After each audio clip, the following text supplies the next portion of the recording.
আল্লাহ বলেছেন ইহুদি খ্রিস্টানকে বন্ধু হিসেবে গ্রহণ করা যাবে না। এবার আপনি আমি যদি করি, ওয়ামাইয়াতাওয়াল্লাহুম মিনকুম, তোমাদের মধ্যে যে ইহুদি খ্রিস্টানদেরকে বন্ধুরূপে গ্রহণ করবে, ফাইন্নাহু মিনহুম, তাহলে সে ইহুদি খ্রিস্টানদের তাদেরই অন্তর্ভুক্ত হয়ে যাবে। নাউজুবিল্লাহ। আল্লাহ বলেছে ইহুদি খ্রিস্টানকে বন্ধু বানানো যাবে যদি আপনি আমি বানাই, তাহলে আপনি আমি ইমানদার হওয়া সত্ত্বেও, মুসলমান হওয়া সত্ত্বেও আপনি আমি ইহুদি খ্রিস্টানদের অন্তর্ভুক্ত হয়ে যাব। নাউজুবিল্লাহ। মুসলমান হয়ে কি আমরা ইহুদি খ্রিস্টান হতে চাই?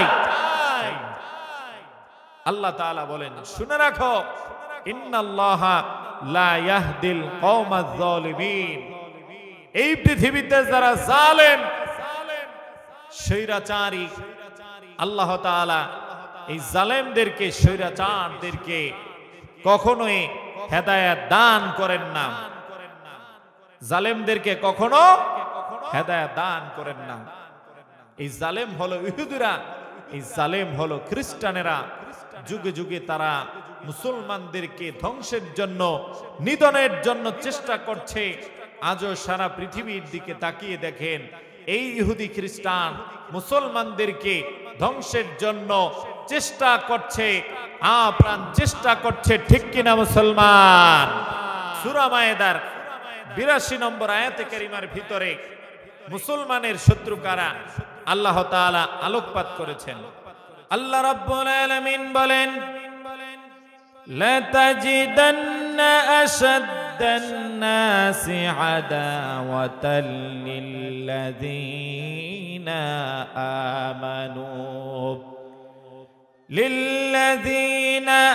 আমানুল ইয়াহুদা ওয়াল্লাযীনা আশরাকু।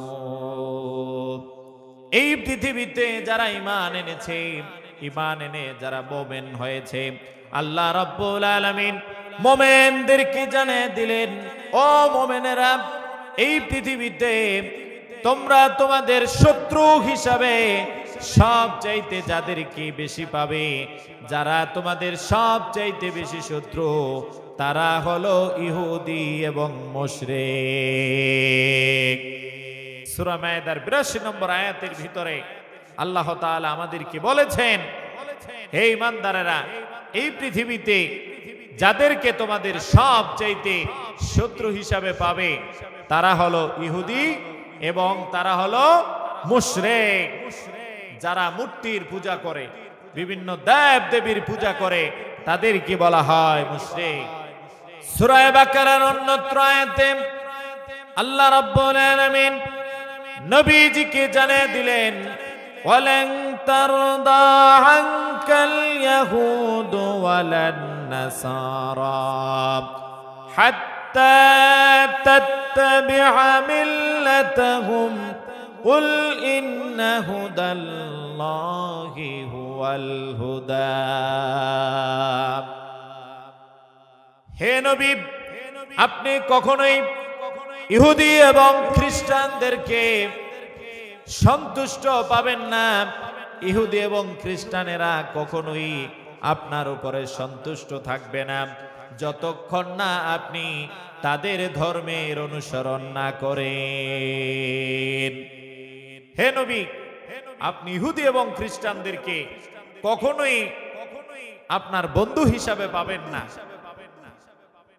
তখনই পাবেন যখন আপনি তাদের ধর্মের অনুসরণ করবেন, তখনই আপনি তাদেরকে আপনার বন্ধু হিসাবে পাবেন।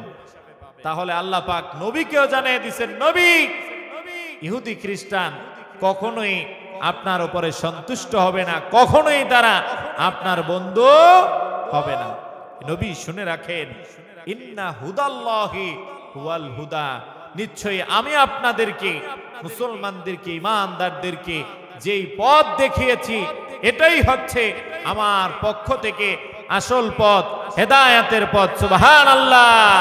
উপস্থিতি, তিনটি আয়াতে কারিমার মাধ্যমে আমরা জানতে পারলাম মুসলমানদের শত্রু কয় শ্রেণী? তিন শ্রেণী। এক নম্বরে কি? ইহুদি 1 নম্বরে কি, 2 নম্বর খ্রিস্টান, 3 নম্বর মুশরিক। আলহামদুলিল্লাহ, আলোচনা শুনলে হবে না, কিছু বাড়িতে নিয়ে যেতে হবে। এই 3 শ্রেণীর সাথে আমাদের কোনো সম্পর্ক আছে? নাই। যাদের আছে, আজ থেকে আমাদের উচিত, যেহেতু আল্লাহ পাক বলেছেন এদের সাথে সম্পর্ক রাখা যাবে না, যাদের সাথে এই 3 শ্রেণীর সম্পর্ক আছে, আজকের মাহফিল থেকে মেসেজ দিয়ে তাদেরকে জানিয়ে দিতে চাই, তারা কখনো মুসলমানদের বন্ধু হতে পারে না। সুতরাং আজ থেকে তাদেরকে ব্ল্যাক লিস্টে ফেলে দিতে হবে। আজ থেকে তারা আমাদের আর বন্ধু নয়।